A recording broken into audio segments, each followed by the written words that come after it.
So an introduction to what we're going to do today is I was tasked with creating kind of a holiday themed SOLIDWORKS webinar. So I thought pretty hard about it, and I was like, well, how can I make kind of SOLIDWORKS tie in with the holidays and maybe model up an ornament? But I thought something that'd be more interesting would be to introduce one of the new products that's coming with SOLIDWORKS 2018 in every version of SOLIDWORKS, whether you have standard, professional, or premium, and that's SOLIDWORKS CAM.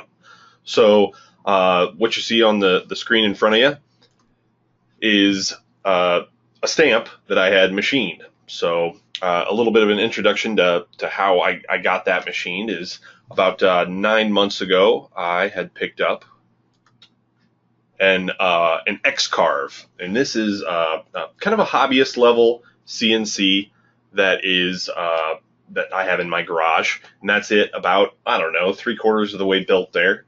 Finally finished building that in the spring, and I was cutting some things. Some interesting projects that I got started on in the beginning is I just threw it out on Facebook to a bunch of my friends of, hey, I just got this CNC. What's the first thing you'd like to see? I'll do the first one that shows up on this Facebook post. So one of my wife's friends has a pet turtle, and she immediately jumped on and said, oh, I'd like to make a little placard for my turtle. So that was my first project, an inlay of just birch plywood and walnut with a plaque for her turtle. So it was a fun little project to get started. But I thought I'd use this machine and the now CAM and programming side that we have in SOLIDWORKS 2018 to create a Christmas stamp. And here's a little bit of a preview of what that machine looks like as it's going around and cutting.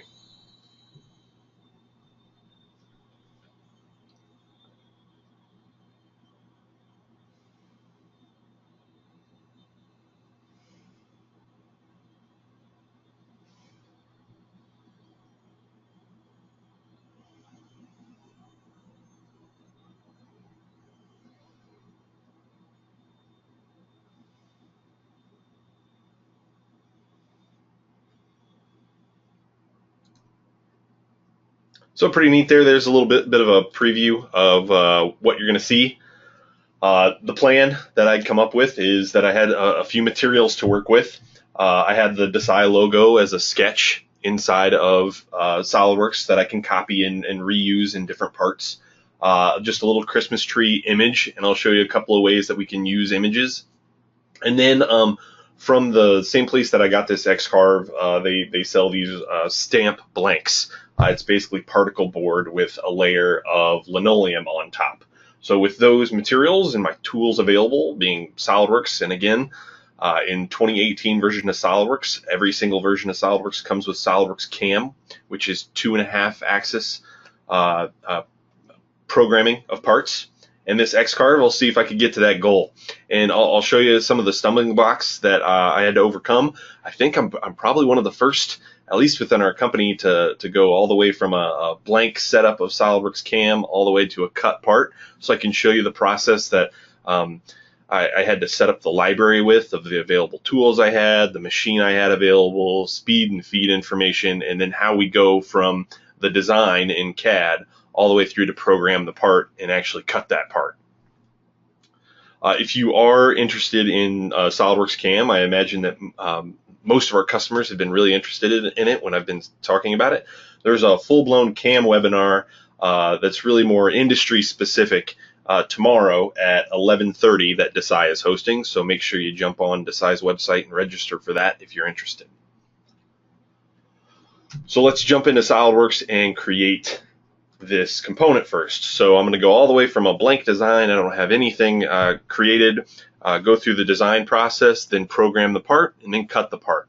So first up, I'm just going to grab a new part inch file here, and I'm going to recreate that stamp blank in the software. So it's as easy as it's a 2-inch, just to give you guys a reference here, by 3-inch little blank that I have. They sell them in different sizes, but this is a really good size for especially the ink pads that they sell are a 2-inch by 3-inch ink pad.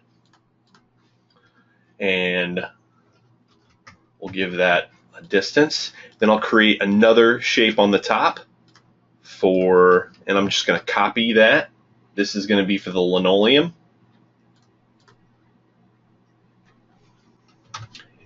And for this, I'm not going to merge them because they're two different bodies. One's like a pressed particle board, and then the top layer is that linoleum. So I'll uncheck this merge result. And just to give myself a better frame of reference, and even if I wanted to create some visualizations afterward, some renderings of this stamp, I'm going to throw on some appearances to the model. So I think we've got a OSB, which looks like a good particle board that I'll throw on that bottom body. And then I'll throw on maybe a matte rubbery kind of, and that's a little dark, so I'm going to go into the appearances and just edit that matte rubber look and just lighten up that color quite a bit. So there is my blank that I purchased and I can start from. If you have any questions, by the way, feel free to type them into the question box of the GoToWebinar. I've got Roland, who's one of our salespeople from Western Michigan, on helping me keep an eye on that question and answer area, and I'll do my best to answer your questions. So now I actually want to create the design I want to cut into this piece, this blank. So I'll start from the top here. What's really good is I don't have to do a whole lot about what shapes in what order, because SOLIDWORKS CAM looks at the geometry, not the actual feature tree from the model. We create features from that in CAM, like machinable features. So I can just do this like I normally would in SOLIDWORKS, and I'm actually going to throw in a center line here across the middle, and I'm going to steal. I already have this open in the background. I'm going to steal this sketch I have of our Desai logo and just copy that and paste that into my new sketch here. So if you weren't aware, you can have multiple files open and copy sketch entities from one part to another. And I'll move these around. I like to use the move tool. That way I'm not breaking any relationships or editing this logo in any way. I'm just moving it around, and I'm going to move it from here and try to get that centered up. And if you're aware, I actually tried this out, and I got all the way through the process and cut the stamp, and then I realized at the very end that I have to mirror this text for it to look right on whatever is being stamped. So to do that, we'll just grab everything that we want to be mirrored, and I'm going to mirror that about that construction line through the middle. And a little trick here is if that you have copy turned on, it's going to keep the original and have the new mirrored sketch as well. So it would be a lot of this overlapped text. If I uncheck this copy option and hit OK, then it's just going to flip it without keeping the original. And then from here, we'll just create our extruded cut into the part. I'm going to go 1/16 of an inch into that. And then right now, if I cut it, I'm actually going to get the letters themselves as the pockets instead of the outside. So I'll flip that side to cut, and that's a good start to my stamp there. So it's a really it's a good Desai stamp right now, but it's not very Christmas themed or holiday themed here. So I'm going to jump onto this plane, make a new sketch, and I go through this example a lot, especially with new SOLIDWORKS users. They don't realize that we can bring in reference pictures and either copy those, trace those lines with SOLIDWORKS tools, or trace those lines with just whatever sketch entities you want. Lines, arcs, splines, those types of things. And how to do that is when you're in a sketch, we'll go to Tools, Sketch Tools, Sketch Picture. And that way we can bring in all of these different picture types, bitmaps, GIFs, JPEGs, PNG files. I have this really simple Christmas tree outline that I'm going to bring in. And then from here we can set things like, we can obviously need to scale this down. I can turn on some transparency to see the actual stamp in the background. If I zoom in, you can see that I can't see the outline of it if it's hovered over there. So I'm going to crank up this transparency here on this image, so I can see the background, and then just move this into place.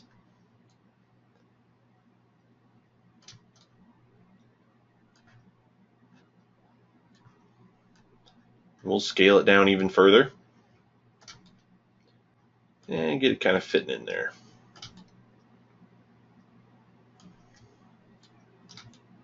That looks pretty good. So it's perfectly centered. I'll throw in another construction line into my sketch before I get to tracing this.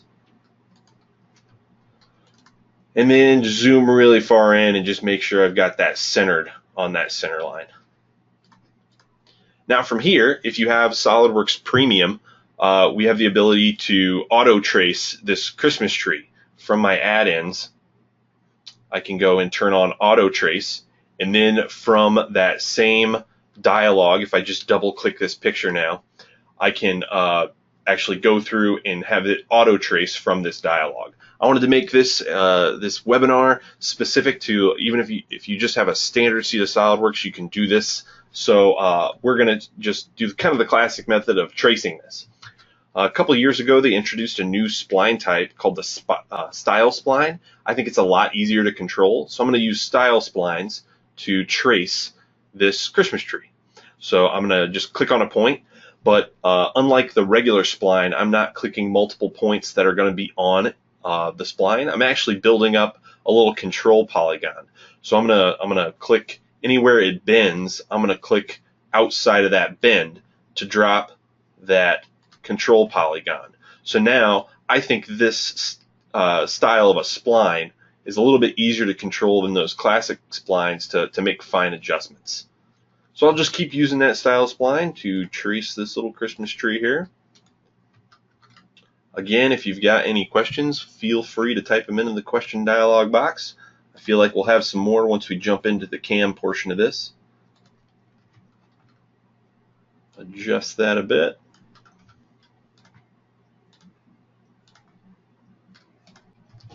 Looking pretty good on that one.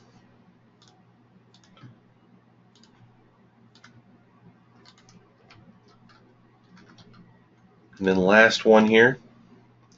Another thing I really like about the style spline too is I don't have to build reference geometry. When I mirror this, I want this spline to be tangent with the one that's mirrored over here.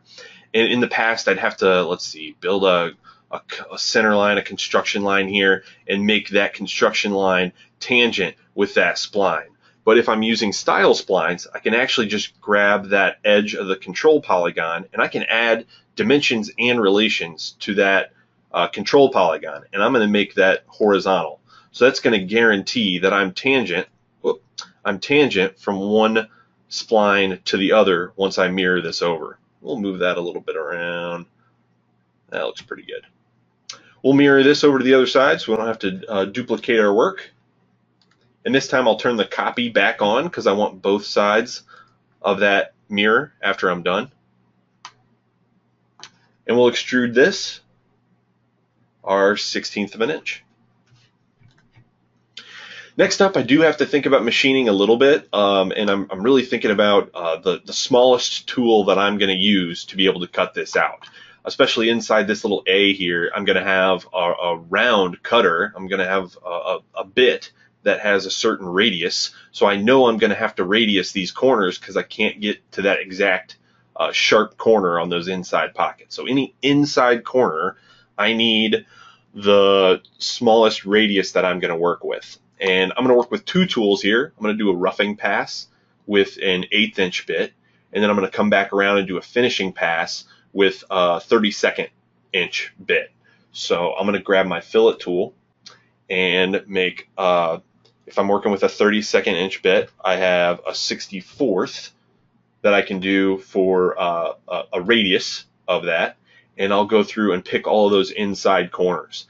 A little tip on picking these types of edges to add fillets to is if I pick one edge, we're going to get a selection toolbar that allows me to pick multiple edges as I move over here. And this first one is anyone that's on the same kind of pocket. So I can grab all three of those edges really quickly. Grab this guy. That one already looks like it's going to be good enough. I'm going to pick this inside and use that selection manager again to pick all of those inside corners.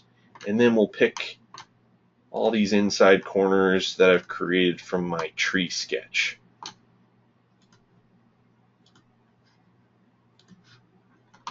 That's going to be a big old stamp of that Christmas tree, so I'm going to make a little offset so I just have the outline of the Christmas tree. I'll select that face and make a new sketch, and I'm just going to use the Offset Entities command on my sketch toolbar to offset that about 1/8 of an inch.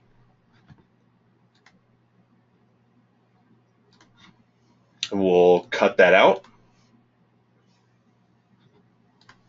And again, since I made that kind of outline of that Christmas tree, I have a bunch of interior edges like this guy that need that at least a 64th of a round on there. So I'll grab my fillet tool again, grab one of those edges, and use that selection toolbar again to go around and pick a bunch of edges. That really shows you, if you use that selection manager correctly, you can pick a bunch of edges really quickly without rotating the part around a bunch and wasting a bunch of time and picks and clicks. So I think we're good there. That's the stamp I want at the end of this. So we're kind of at the end of the design process, and now we'll get into the new functionality in 2018. It's SOLIDWORKS CAM. Again, SOLIDWORKS CAM comes with every single seat of SOLIDWORKS. There is a professional version that can be purchased, but everything we're going to do is in SOLIDWORKS Standard. So 2.5 axis mill capabilities in SOLIDWORKS Standard.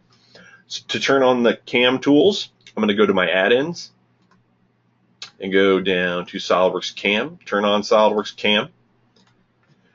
And this is going to turn on a couple, two different user interface elements that I can use for programming this part. The first one is another tab across the top called SOLIDWORKS CAM. I think they've set this up really well for even somebody who's new to programming parts or working with CAM, that you work your way left to right across the top of this command manager to create your program. First, you have to define a machine, then a coordinate system, then your stock, then you have to create a mill setup, and then you can start to extract features and operations and toolpaths. The other user interface element is that it gives us 3 new tabs across our feature manager. So first is the SOLIDWORKS CAM feature tree. We can also just use this tree to set up the same things like what machine we're going to use, what's the coordinate system, and the stock. We can set that up as well. Then we define our features in here as well. So our design, our feature manager, kind of our classic feature manager like this in SOLIDWORKS, these are our design features. Then we have to build up or have SOLIDWORKS CAM extract our machinable features. Then the next tab over is the SOLIDWORKS operation, SOLIDWORKS CAM operation tree. And this is where, so if we have one feature, and I've already mentioned this, that we're going to have an 1/8 inch bit and a 32nd inch bit. So each feature is going to have maybe 2 different operations, a roughing pass and a finishing pass. So this is where we build up those operations, determine what tool size we're using, what style of cut we're going to do, whether it's going to be a pocket in, a pocket out, a zigzag across the cut. That's where we define all this information. And then we have our CAM tools tree, where all the tools that we have available, depending on the machine that we picked and the tool crib that we picked. So where are all these machines and tools and tool cribs coming from is kind of the first thing we have to address. So SOLIDWORKS CAM has a library that they call the technology database, and a lot of times you're going to hear it shortened up to the TechDB. So a technology database is our TechDB. So in this technology database, this is the first thing I really had to dig into to get SOLIDWORKS CAM to play well with the machine that I have. And if you plan on using SOLIDWORKS CAM, what you'll have to do to set up SOLIDWORKS CAM for the right tools, the right machine for your application. This is the TechDB library here. We have things like mill. Because I have SOLIDWORKS CAM Professional, I have the turn capabilities here. My mill tooling, so those are all the tools that I have available, and I can create tool cribs out of those as well, so a grouping of tools. My feeds and speeds, and then additional settings that we have here. So from here, you can create new machines just by clicking on an existing one and copying that machine, and that's what I've done here for that X-carve. If I click on that machine of that X-carve there, I fill out all the properties of this this machine. The first one that I stumbled across, most of it's pretty simple. We give the machine a name, we give it a description. This post processor was the first one that I had to deal with. I'm going to hit that drop down there so you can see everything except that GRBL post processor comes with the software. So I'll kind of slowly move down that list so you can see basically the software that's applicable for the controller that you have for your machine. A lot of these are machine specific too. So those are the ones that are available. If it's not available, you can build your own post processor if you're savvy enough to do that, or Desai is going to offer that as a service to build your post processor. And actually, for this GRBL one, which didn't exist in SOLIDWORKS CAM, I actually just found it online. I looked up a GRBL for SOLIDWORKS CAM, and there was one that was existing out there. So this is the post processor that I'm going to use with this machine. We give it some general values of what my feed rates are, what my specifications are. This is really intended for more industrial use on a large, heavy-duty machine. So a lot of these things for my particular kind of hobby CNC, I could skip, like what tool changer method I have. My tool changer is a wrench, and I just undo the collet and put a new tool in. So I didn't have to put in that information. Then once we're done with the machine, we can go into the tooling section, and you can see all the different tool styles that we have available. And both of the ones that I'm going to use are flat end mills, so I jumped into the flat end mills area. I found an existing 1/8 inch bit, 32nd inch bit, and just for kicks I threw in a 16th as well. I actually just found existing ones and copied them, and all the way at the bottom of this list here are my just so I could find them easily, I put an X in front of them for the X carve. And I just measured the tools that I had available, the diameter, shank diameter, the length. Length wasn't as important for me because my machine, I have to zero first, so what distance I have didn't really matter. But all of the different stats about this tool that I have available, including I can set tool-specific speeds and feed rates. Now, we can also do this in another area too, based on material, based on the operation, whether it's roughing or finishing. We can add these in a lot of different areas. And if the further that you dig into this TechDB of setting up SOLIDWORKS CAM, the faster it'll be to program your part, because all of your tribal knowledge about what tools for what materials and what operations is built into the library. When you say program the part, it'll program it based on what your library is specified to. I'm not going to get into a lot of the automating of SOLIDWORKS CAM. Again, if you're interested in it, there's a webinar tomorrow at 11:30 a.m. specifically about SOLIDWORKS CAM. I'm going to do it pretty manually so you understand the workflow of what SOLIDWORKS CAM is going through, even if you are doing the automated process. So after I added in my 3 tools here, I went back to my machine tab, and I added a new tool crib called Xcarve, and this just is gathering up all 3 of those tools, so I know what tools I have available for this machine. SOLIDWORKS CAM knows what tools that I have available for this machine, so I'm not picking from a really large list of tools that I don't have for this particular machine when I go to program. And that's really what the TechDB, once we get into some of the automation side of things, on that mill tab, we can give it specific strategies for different features and operations, how we handle multi-stepped holes and threads, how we're going to automatically sort the operations. But again, I'm going to do this really manually so you understand the workflow on a really basic part. So once you've set up that TechDB, again, you can work your way on the feature tab, on the SOLIDWORKS CAM feature tab, left to right, to start to machine this part. So first of all, I'm going to define my machine, and I'm going to choose that Xcarve and hit select.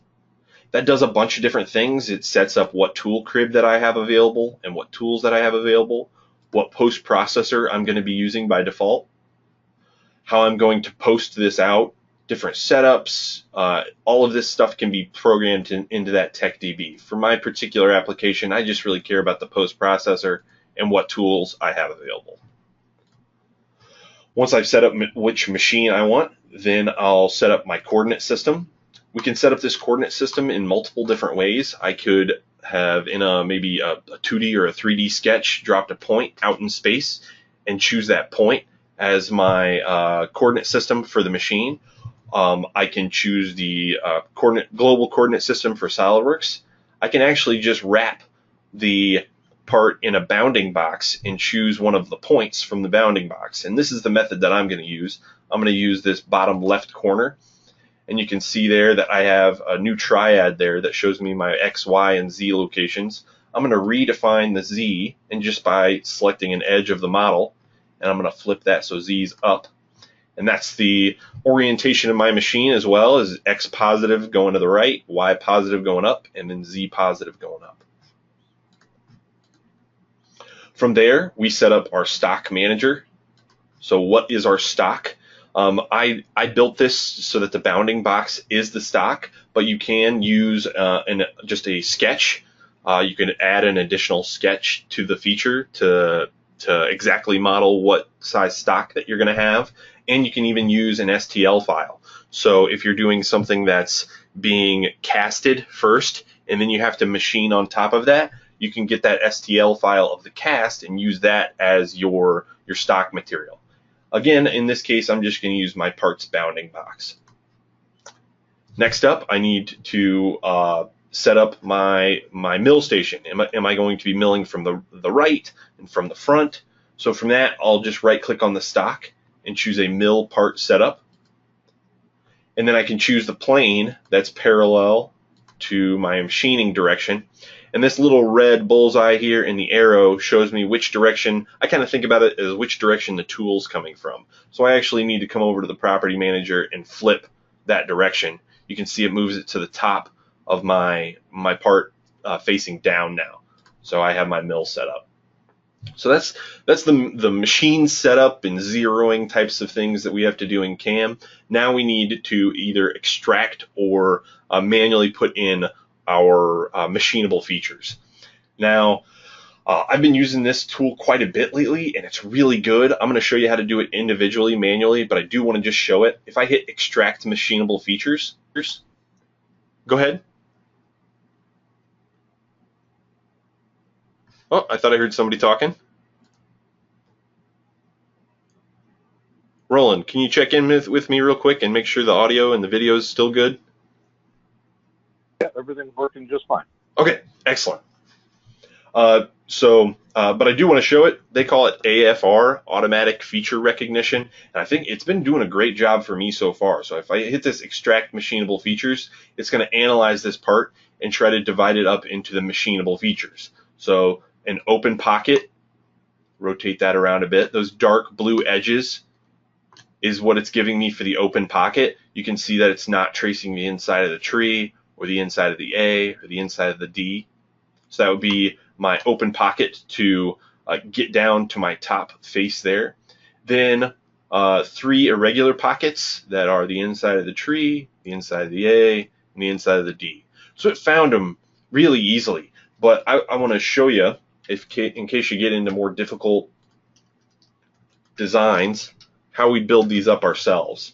So from that mill part setup that I created, I would just right click and choose that I want to add a new 2.5 axis feature. From here, it pops us into a little bit of a wizard where we can choose what type of 2.5 axis feature that we want. A big question I've been getting lately about CAM, SOLIDWORKS CAM, is the ability to do engraving, and yes, we can. These are all the different 2.5 axis features that we have available. And I'm going to choose an open pocket because of these open edges on the outside. And then I can either pick from sketches that I want to be a part of this feature, or I can just pick faces. I've had a really good luck with just picking a face and moving on to the next portion of it. And you can see right now I don't have those blue edges anymore of that open pocket. We're going to handle that next on the next tab of Island. This first one is just what's my end condition. And I'm setting this just to up to stock. So you can kind of see the bounding box that it's creating, this dashed blue line of where it knows it needs to cut. On the next island tab, I can choose the faces of all the letters and shapes that I have, and you can see each time I click on one, it traces that in that blue outline. So I've defined that those 1, 2, 3, 4, 5 faces are all islands that it needs to avoid. So when I hit OK and look at that open pocket feature, you can see that it's traced that in that blue outline. That's one of my machinable features. The next machinable feature that we'll create, well, we'll do the A here. Again, just right-clicking the middle part setup and choosing a 2.5 axis feature. This time it's going to be a pocket, and I'm going to select that interior face for the A. In this case, we'll do up to stock again, and I don't have to worry about any islands on the inside of that A, so I'll hit OK. And then we'll rinse and repeat for the next 2 pockets.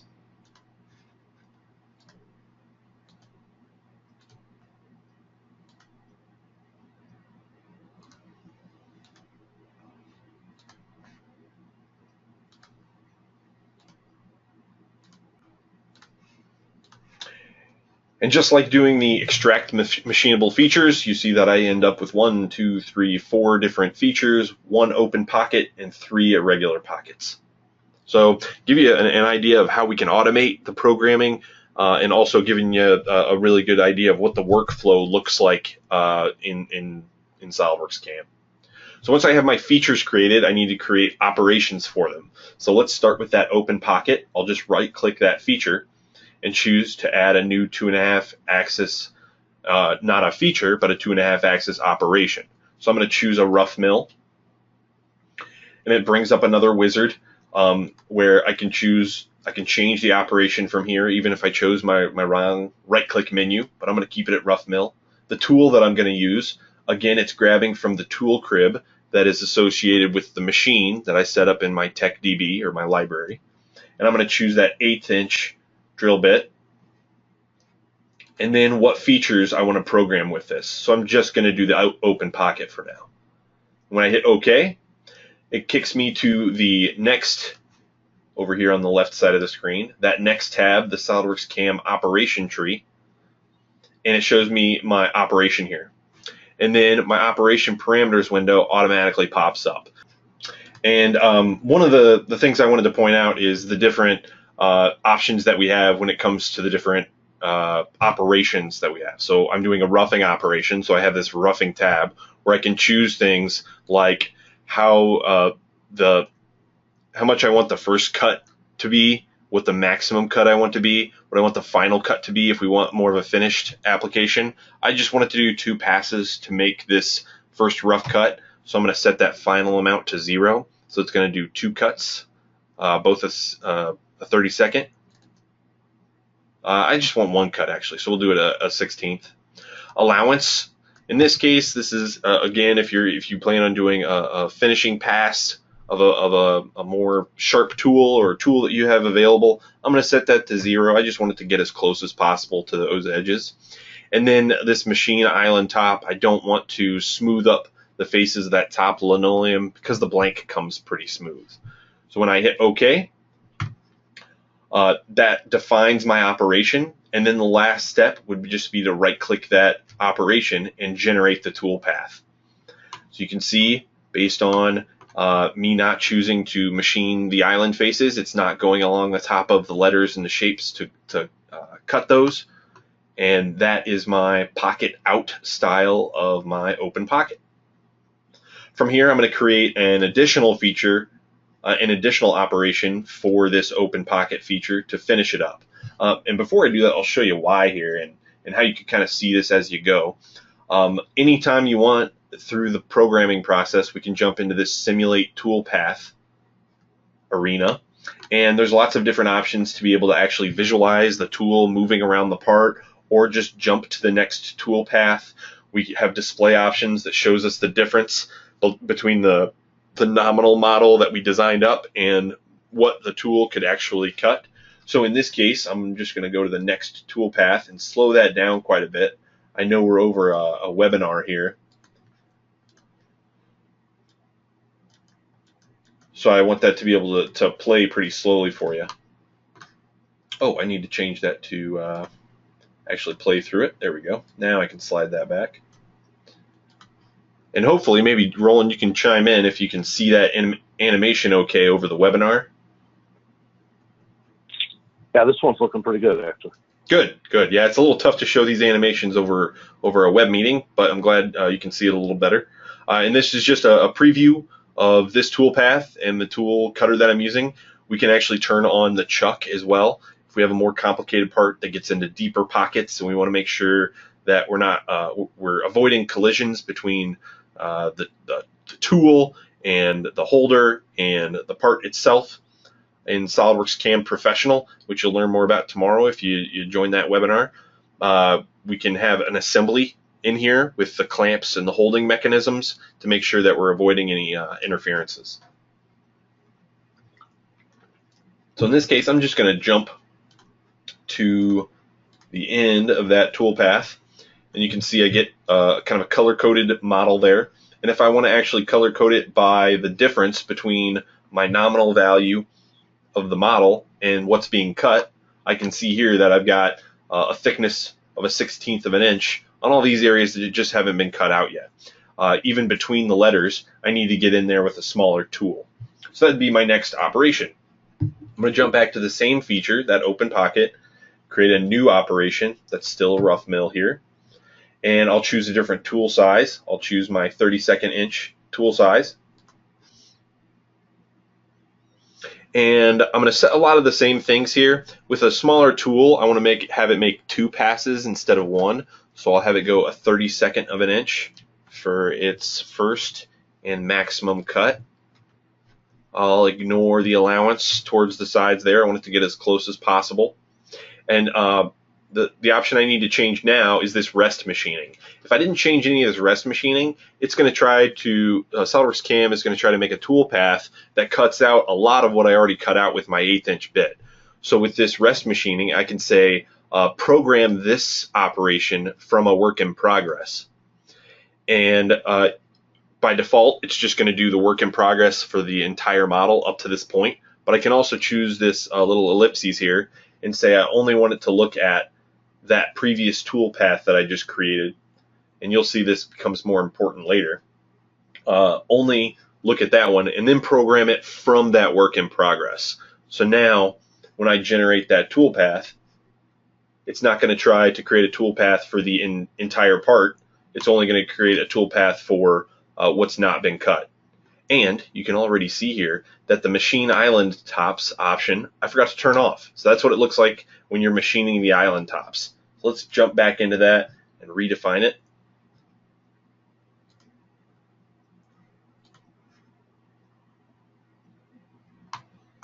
And it's coming around here and cleaning up all of those edges. So it's a rinse and repeat of that process. I'm going to go ahead and, just like the cooking shows, bring up a finished model here and walk through what it looks like at the end. Here are the operations that I came up with. I sorted them by tool size. That way I can just produce 2 different posts to be able to cut this for cutting with the first 1/8 inch tool bit, then changing my tool and cutting with the 32nd inch bit. Let's go ahead and look at the simulation. I'm going to speed that up a little bit and have it stop at each one of the tool paths. Show you the tool path that it came up with.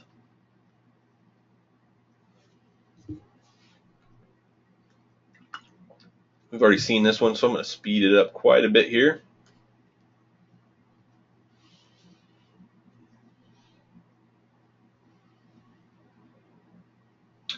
Then the next tool path, cutting out the center of that tree. Then the D. And then we're going to move on to the 32nd inch bit and cut out the A. And hopefully you can see that there. Maybe I'll slow it down a little bit more, but for the 32nd inch bits, it's doing 2 passes for each one of these. It goes through. You can choose whether you want it to do it by level and finish the feature each time, or do it by level and then come back around and do it again by level. So in this application, I'm doing it the second option, where I'm having it do everything at one level, then come back and redo it at a second level. Got to protect those smaller bit sizes.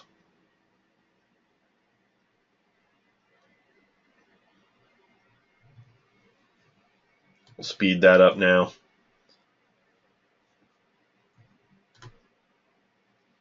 Clean up the inside of the D, and then clean up the open pocket here at the end.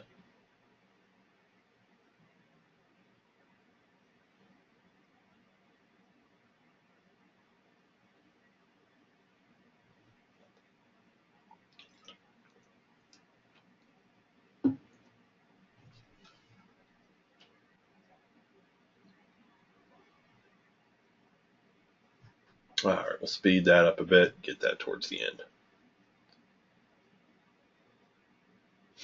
Then once it's done finished with the simulation, I always like to turn on this show difference to see if I'm getting pretty close to what I wanted it to be. And yeah, with an 1/8 inch roughing pass followed up by a 32nd inch pass, I'm getting really close to the model that I designed. Once we're done with the programming side of it, we go to post-process. So I'm going to post-process this to a GRBL file, which is a .nc. And then when I hit this play button in this post-process window, that's what actually writes out all of the code. If you're savvy with NC code, we also have an option to open it in what's called the SOLIDWORKS CAM NC editor, where I can go and directly edit that NC. So we'll show you that. Again, if you're savvy enough with NC code, we can jump in here and edit this to your heart's content. At this point, for my particular machine, I got to save it out to a USB file, and then hook that USB file to machine. And I've got a little video for you of that cut process.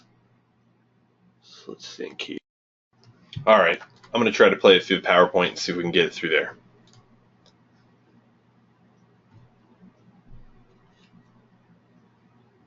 Roland, let me know how this video is playing.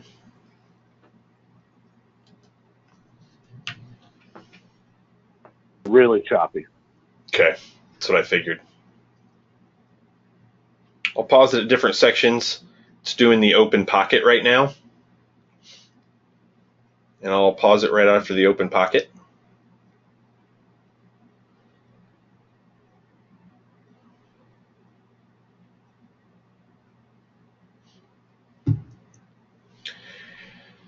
And of course, the program's only as good as the person running on the machine. So at this section, I didn't zero it well enough, so I still have some edges left over. I came in and machined that a little bit afterward. But you can see the rough shape of the D, the A, the tree, the S, and the I in here.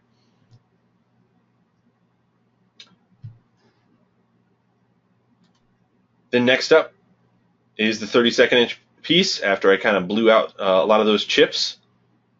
And walking around and doing the fine detail for all the letters and the shapes. I had loaded these videos into the webinar meeting beforehand, but it looked like those controls weren't working so well.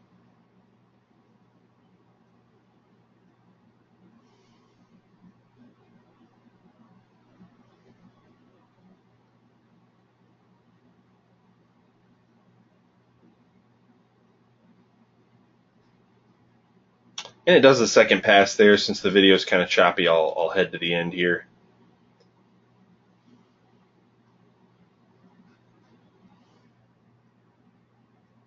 And hopefully you can see that on the carve there, the DASI and the tree. Can you see that okay, Roland? Yep, sure can. Good, good. And then next up would be trying it out in action. After I cleaned up the part a little bit, took it to one of my Christmas cards here and sealed up the Christmas card. I've got my green ink stamp up top, load it full of ink.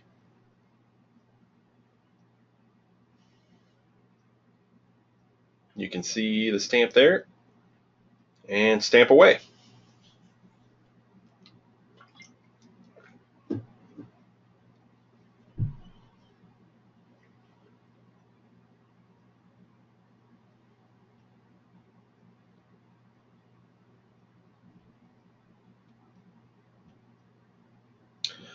All right, well, that is what I had to show you today. I hope it was a really good introduction to SOLIDWORKS CAM. A little bit of a holiday theme for you this time of the year, and get you all the way through having nothing set up in SOLIDWORKS CAM, nothing set up as a part.